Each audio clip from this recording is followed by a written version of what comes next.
Hey everyone, Mr. Happy here, and in this video we're going to be taking a look at multiple interviews that Yoshi-P did with various media outlets across North America and Europe. I wouldn't even be surprised if these aren't even all of them yet. Now normally I'll break this up into like a couple different videos, but 5.55 is tomorrow morning, and honestly most of these interviews really only hit like 2 or 3 points individually that we need to cover in a more broad sense, so I feel like we could just overlap all of them and do a longer video. Now, because we are borrowing articles and interviews written by various media sites, please go to the description and visit each of them, and if they have any sort of metrics that you can help boost, like shares, share the original sources, because that's more important than sharing my video, which is just covering these things to make you aware of them. So first, we're going to be taking a look at IGN's interview. And actually, my favorite part of this interview starts right here in the beginning, where they talk about developing Endwalker's 2 new jobs, Reaper and Sage. Now, the first section here describes how people have wanted scythes for a really long time, and that, of course, they were going to incorporate it with something eventually, and that ended up being Reaper. So they wanted this super large scythe, and that Reaper's development actually came together pretty smoothly. So the actual thing that was difficult to conceptualize was what new healer we were going to be getting. And as they mention here, Alchemist was a pretty strong contender. A lot of people were asking about Alchemist. And, you know, I'm in that boat, so I understand. But it seems like they were actually going to do Alchemist originally, but it was kind of difficult to conceptualize. We were really having to rack our brains on the Sage idea. Of course, there were ideas like, oh, bring over Alchemist and things like that. Okay, so what if we do Alchemist? What kind of weapon would they actually use? You know, they have a medical kit, but then they need like a science-based weapon, but they're also a magic wielder. And then also, you know, throwing potions is kind of a difficult theme to fit into battle to actually give it, I guess, some gravitas, some impact. And while I understand all of those, I am still holding out that maybe one day we will get Alchemist, because I don't think it's impossible. Especially, I mean, look at Sage. You could have given Alchemist those fin funnels as far as I'm concerned, and those could have been used to mix potions and ether through, I don't know, you could have done some crazy stuff, but after seeing Sage, I believe they can figure it out. So, it's cool to know that Alchemist was almost the idea, but that eventually they landed on those fin funnels for Sage. Very sci-fi, but still looks pretty magical, and I think that eventually they'll find that rhythm for Alchemist somewhere down the line. So Reaper only took about 3 months from conception to fleshing it out, while Sage took half a year. So I'm not too surprised by that given the other statements, but one day Alchemist, one day we'll get what we want. Time Mage, Alchemist, what else? Geomancer. Come on, we can do it. We can do it, I believe. Now this section is just about the PS5 version. It's really no different than the usual PS5 things that we hear. You know, PS5 hardware, very high capabilities in terms of machine power. Input-output is very good. A lot of loading is super quick. It can render more units on the screen and things like that. So like things like hunts are better on PS5 than they are on PS4 because their rendering on the PS4 can't catch up as quick as the PS5s can. It's all stuff that those of us who play kind of already know about the PS5 version, and this part here gets a little bit more technical. They talk about, you know, how many characters can render at a time as the generations go up, as the hardware improves, and that, you know, they could, you know, physics are applied to hair. PS3 would only allow 2 bones to be moved at a time. Bones being not actual like bones, but it's just a term for developing things like anything on a character model, really, when it comes to games. And then it goes here to say, you know, oh, now I can control 4 bones at a time. They can control 6 bones at a time. So basically just saying how the hardware update allows them to improve the way that characters are displayed on top of the number of characters that are actually displayed. However, they said that they want to reconsider the amount of memory allocated per character. With the more advanced hardware, I feel like we are starting to consider expanding base systems so we can have a more robust way of depicting character models from the amount of memory it can carry to the textures to the boning as well. So that basically means that they're saying hardware is so strong that they're kind of just not utilizing it as much as they could in Final Fantasy XIV, especially on higher-end machines. So we may actually see something along those lines since Yoshida has it under consideration, though it'll probably be a decent amount of time before we see any sort of major update to the way that characters are loaded and displayed and how they're actually programmed on the back end to give all the little minute details that we know people are always looking to see improve and new players always looking at to determine that first impression of how the game is actually feeling about them. It actually also says in this statement, oh, I wish I hadn't said this, Yoshida, that it's coming to the point where new smartphones and mobile devices might have enough processing power to play 14 at a higher quality. That is not a mobile version confirmed. That is not a Switch version confirmed. That is Yoshida pondering a thought. And you know what, though, he's right. My mobile phone could probably run it better than the Nintendo Switch. Yeah, it's probably not too bad of an idea. That's probably all right. And this section talks about another thing that we've covered a bunch, the delay. Why is it late November? They lost all that time to the pandemic. And then on top of that, because of shifting to work from home, they lose like a little tiny bit of time every month. So on top of giving themselves enough QA leeway, it's basically just explaining how November 23rd ended up being the day. Another bit of information, though, that is quite interesting is the amount of cutscenes is about 1.3 times more than normal. This was also reported by Fanbite, a 30% increase in the volume of voice acting and story cutscenes is significant. That's actually the thing I'd imagine would take among the longest things to do to prepare Endwalker for launch. And the fact that he's even considering that that's everything that's going on, that's a lot. And in the Fanbite interview, I think he also says they considered shaving things, but it would actually cost more time to shave plot lines because they have to fix everything around it, that they're just going to go with what they have. So that 30% extra is what they've locked in and what they're going to be releasing with. So that's a lot. And then this is just a reminder that you can try out Final Fantasy XIV for free. The community's great. There's a lot of really supportive players, so give it a shot. And I couldn't agree more. Now that covers the IGN interview, so let's go over to the next one. All right, so the next interview we're going to be looking at is the Fanbite one. I considered covering PC Gamer, but they really just talk more about the quality of the cutscenes and the dungeons and whatnot. There's not really much in any way of new information, so I'll include a link to that one in the description all the same in case you want to take a look for yourself, because these are all pretty good reads and I would recommend actually reading through them. Speaking of reading through them, the Fanbite one is a lot of text. Even though it is an interview, it's really just compilation of information more so than a direct question and answer, kind of like the IGN one was before. Now, the first part of this one is kind of an emotional one because it does talk about FanFest. Now, it does talk about some of the funner stuff, like, of course, the team dancing on the stage to A Long Fall by the Primals, and, of course, the Lahi moment that everyone is, of course, referencing with Keiko's wonderful expression that has no doubt circulated through the entire community up to this point. But, of course, that means it talks about Soken and him coming out about his cancer that he's been dealing with for the last year. He's currently in remission, in case you hadn't heard. But for the last year, since about March of 2020, he had been battling cancer in the hospital alone. He would do Zoom calls while he was working, and he tried to keep his workflow unaffected by his condition while he was getting his treatment. And, of course, I think if we go over this, it's going to get emotional because, I think I speak for everyone when I said that when that information came out, especially those of us who went to sleep after the concert was done because it was 4 a.m, and then woke up and saw that. I mean, I remember seeing just, Soken has cancer. And that's all I saw. The information was missing that he was in remission and that how he'd been handling it over the last year. That's the first thing I saw when I woke up. So I was extra emotional when I saw that when I first woke up. So that is encapsulated here. It even says Soken was wearing a wig during his Primal performance because his hair hasn't fully grown back yet from the treatment. But, I think we've all seen it at this point. We're all grateful to have Soken back. Like I said, his cancer is in remission.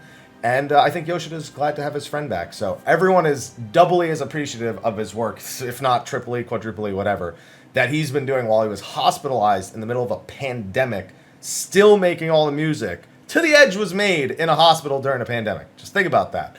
Dude's an absolute legend. And I don't think anyone needs to reiterate that more than his work. His work speaks for itself. It doesn't need me to say it. So all I'll say to that, since it is covered in great detail, read through this entire section of the Fanbite interview because it is an absolute treat. And welcome back, Soken. We're glad to have you back. And we'll be glad to have you for many years to come.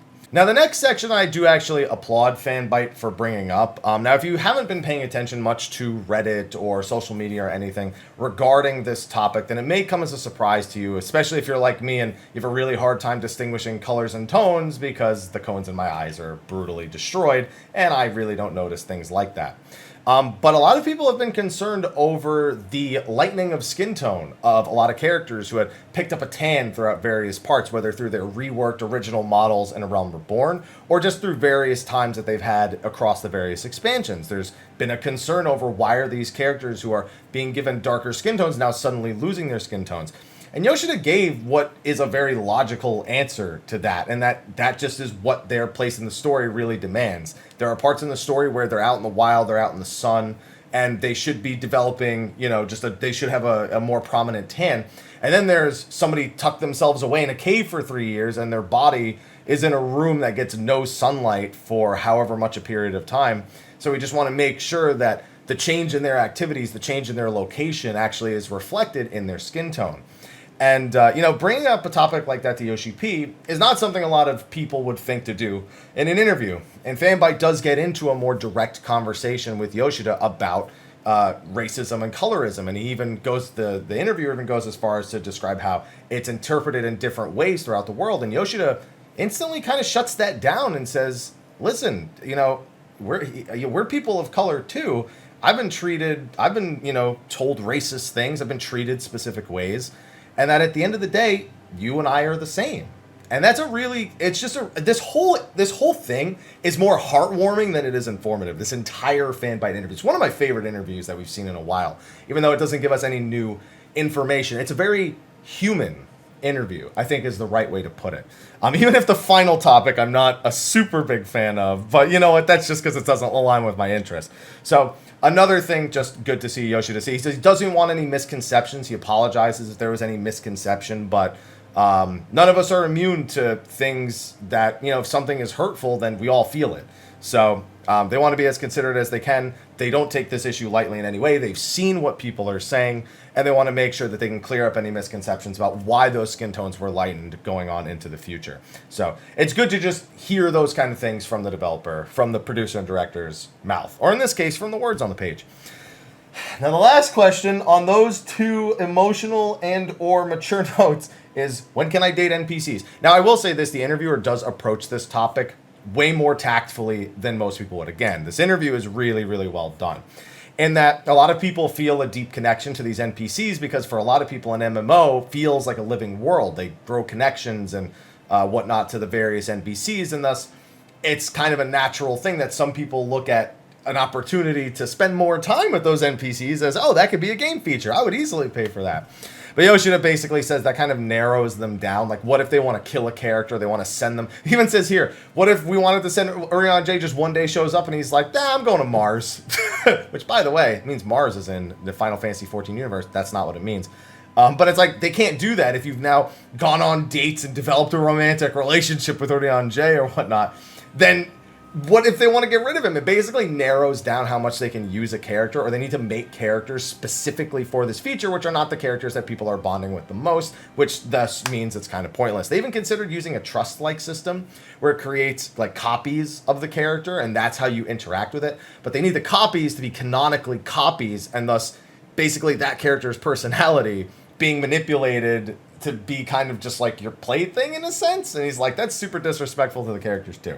So they have seen a huge demand for it, but they don't really know how to do it. It's kind of like Blitzball, but not really, if that makes sense. Where they're like, yeah, people want Blitzball, but we really don't know how we want to do it. So, we're not going to say no, but there's a lot of things that in play right here. And so I'm definitely not going to say yes. And that's how the Fanbite interview goes. So there's one more interview I want to cover. So let's get to that one. All right, so the last interview I want to cover from this, series of interviews is from, and I'm so sorry because my French is not great, Jeux Video. It's a French website, but if you actually just Google Translate, it comes out looking perfect. It's rare that happens whenever we do it with like the Japanese interviews and whatnot. It always comes out very, very different than what we think it should say. But this one reads perfectly fine if you just Google Translate it. So the first question is actually about the passing of the manga creator Kentaro Mura, who made the series Berserk. And the series was ongoing, and he passed a few weeks ago. And in case you hadn't seen in the main cities in Final Fantasy XIV, people were going on Dark Night and lining up with whatever Dark Night clan they had and putting a campfire down in front of them. An homage to the Berserk manga, and we saw this across the various city-states, though I feel like most prominently in Ul'dah. And Yoshida speaks on how this affected him, how upsetting it is to see, and of course, he actually thinks that Miura himself was the least fortunate one out of all of this because he never got to finish his work. So he says he was a huge inspiration. He'll continue to be an inspiration, and that they want to continue to pay tribute with any of the inspirations that they give him. So another kind of heartwarming moment amongst these interviews, and it even includes, as we scroll down, this screenshot of the tributes and of all the people that were lined up. And this was across pretty much every server in the game that this was happening. So that homage, that tribute went viral across the whole game. So it's a huge, huge deal and a super respectful thing that people could do for someone who's created a massively influential work in the form of Berserk. Now, this goes into the new adventure. This is kind of similar to a question I asked not too long ago, where, we're going to be going into 5.55. We're going to get a little bit better of an idea of what's going on and what we should expect in Endwalker. But he can't really say anything else. Things are going to happen. It's essentially all he can say, but he doesn't want to give it a huge spoiler. Apparently, they wanted Endwalker's original English title to be End of the World or World's End, but they ran into rights issues, probably with Pirates of the Caribbean, of all things, if I had to imagine. So I'm sure that's not the only thing, but I'd imagine that's among them. And then moving forward, this is the question about basically the beginning of the next saga and what the expectation is for the next saga. They don't really know how long it's going to be. Like, is it going to be an expansion or too long? Is it going to be, 3 years? Like, they apparently they don't really know exactly how long they want this next one. But also they reiterate that this isn't a reset. This isn't going to start the world over. It's not going to do anything crazy. The world is built and it's going to keep being built upon. There's plenty of continents and places that we can go. We can go to other reflections. We can go to space. We can go to the past. We can go to the future. There's, we have Maricidia, the new world. There's plenty of islands, places of Ilsabard we haven't seen. So there's a lot of places we can go, and that there will definitely be adventures on as many of those locations as they can come up with stories or reasons for us to go to. And then on top of that, they asked about if we would get a graphics engine update. And he said, while they've mentioned like looking into something like that in the future, it's not something they're like looking at right now or working on right now. I get this question all the time of when I think we'll get a graphics engine, and I keep saying it's at least several years away if we see it at all. So right now, we've heard this before. They're focused on the things they have to do now. They're focused on all of the stuff they have to do for Endwalker and the ongoing development of the game. But once Endwalker's done, once they've got a better grasp of the time that they have, maybe they will do something like that. But it's definitely not something that they can promise anytime soon, and there's no more details about it to share. On top of that, Final Fantasy XIV on Xbox question. This is one of those ones that, like, it's been asked year after year. We all kind of meme on it. And Yoshina's like, yeah, it's not like we don't want to do it, but we just can't right now. Like, especially this year, of all the times to work on it, this last year has definitely been the worst year to make it a possibility. So right now, we've heard this before. They're focused on Endwalker. They're focused on the PS5, and maybe at some point in the future, but we've been hearing that for years. So keep crossing your fingers, and good luck at this point. Moving down here, they're talking about, they ask another question about trimming, story quests for new players, because it is a lot to do. I asked about this, and they said they really don't have any plans. They might fix up ether currents at some point, which I'd assume would be to remove them and make flying gained at regular intervals for specific zones. But it's just more details about that. He's like, hey, you got 6 months. Try out the free trial and get through as much of the story as you can. Speaking of which, they ask if they're going to expand the free trial. I was like, yeah, probably. There's a possibility of Stormblood being added. They don't have a time frame for that. But yeah, I mean, I assume it too. I assume Stormblood before 7.0 will be added, but they don't want to give any exact time frames on stuff like that. And the very final question here is about the how do you feel today as the game approaches the end of the first part, and how do you see the future? Now, the very first comment here is the development team is focused on improving DPS jobs to maximize the impact of their damage and give players a good feeling. But once the saga is over, I think I'll be in a better position to share my thoughts. It's weird because he's asking him about how the game approaches its end, and he just starts talking about DPS jobs and maximizing the impact of their damage. I have to wonder if maybe that's a translation error, because it just seems like it's a weird answer because that's not what was being asked about. But at the same time, I mean, yeah, I'll take it. I'm a DPS main. If you want to make my stuff feel better when it hits, I mean, Bard needs you, okay? I hope Bard is at the top of that priority list for making that feeling better, because they really need it. Now, another interesting thing is already thinking about what will happen in the next 3 years. Now, we know they plan things 2 expansions ahead, roughly. They don't get too in-depth, but they usually have some sort of idea about how the next 2 expansions are going to go. But 3 years is actually a very specific timeline, because 3 years is how long it takes to go through, approximately the expansion that's about to release, and then all the way into the next one after that. So it's in line with that statement of them planning 2 expansions, but it seems one of them is Endwalker. So Endwalker and the one after that seem to be at the top of the priority list, which is perfectly valid. Still in line with what he always says. He has a vision of where he wants to bring the game. They don't have to worry. He's got plenty of ideas. Also laments back on Final Fantasy XIV's initial launch. It was a complete failure, but he could never have anticipated that what he was working on would grow so much, and that he loves the community for what they do. I like this comment. Now we have such a large community that supports us, and the game has grown so much that if I had told anyone at the time, meaning when he took over for 1.0, that the game was going to become so popular, they would probably have said I'm an idiot. Yeah, I think most people would have, given the way 1.0 went. And now he just says he wants to take on the challenge of seeing how far he can take the game and how much he can make it more and more popular. He wants to do things no one's ever done before, and he wants to keep pushing the boundaries of Final Fantasy XIV. So you can expect for him to stay around for a very, very long time.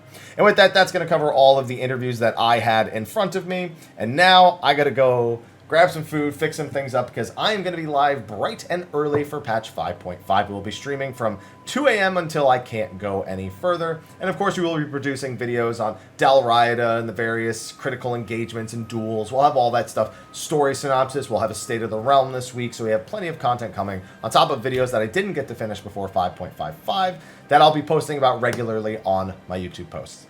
Anyway, with that, thank you for watching. Go to all those interviews, share those, like, favorite, subscribe, and share my own channel as well. And I'll see you in the next video. Until then, take care.